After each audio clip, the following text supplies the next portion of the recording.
I love the whole process of making glass art, from taking the raw material, pieces of glass, and having something completed at the end that I'd seen in my head before I started, and have it all come together and not fall apart, I guess. But that happens a fair amount too. A piece of glass will crack while I'm working with it. I could be days into something and it just fall apart. So when it all comes together, it's just very exciting. My favorite is making marbles. They're like little worlds that I can create within in an artwork, and it's not going to break easy. It'll last the test of time.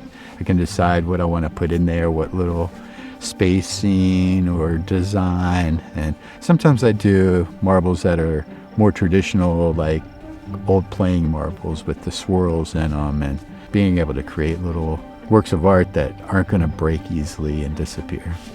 And they don't take up a lot of room. I ended up in Burke's garden because we had found a house that was close to the Appalachian Trail.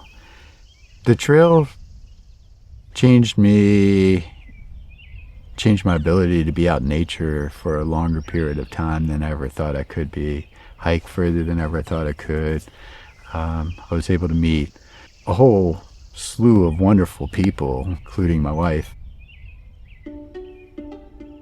When I'm making a marble or working with glass, the way I feel on the inside really depends on how my day is going. But once I start going, I usually kind of so focused on what I'm doing that who's to say how I'm, because I'm in the moment at the time once I get going.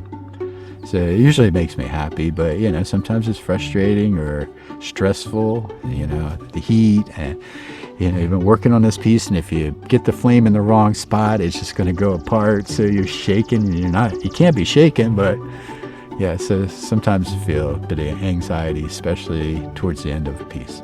I like seeing it, and hopefully the colors and everything worked out for it. That's usually the only thing I'm not sure of until it comes out of the kiln. Sometimes colors can change with the heat, and sometimes I can go in and change it back or adjust it. But the best part is when somebody comes and sees a piece and like, oh, I think that's really cool, or it's an awesome little piece. And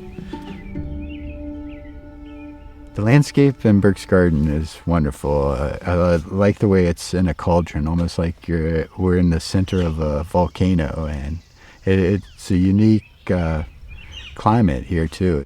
I find the sky and the stars fascinating because the sky's always changing, but the stars are always moving, and you're seeing different things, and depending on the clarity, you can see, the Milky Way, and you can see little galaxies, and I like trying to represent that sometimes in my marbles and my pendants, kind of like space scenes and formations of new nebulas and galaxies coming together.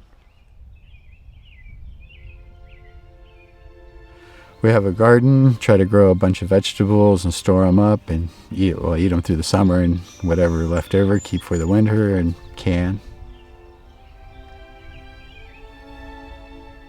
There's some order, but yeah, it's not super planned out. It's just like, all right, these things need to go in the ground now. Let's get a row started. Lots of tomatoes, peppers, zucchini, squash, watermelon. I love seeing everything grow and the results, but yeah, it's a chore, for sure. The biggest challenge of making glass art was getting the right equipment and tools. That was a bit of a challenge, knowing exactly what to get that would work with what I create and make. Making glass art has changed my life by giving me an opportunity to earn a living with art.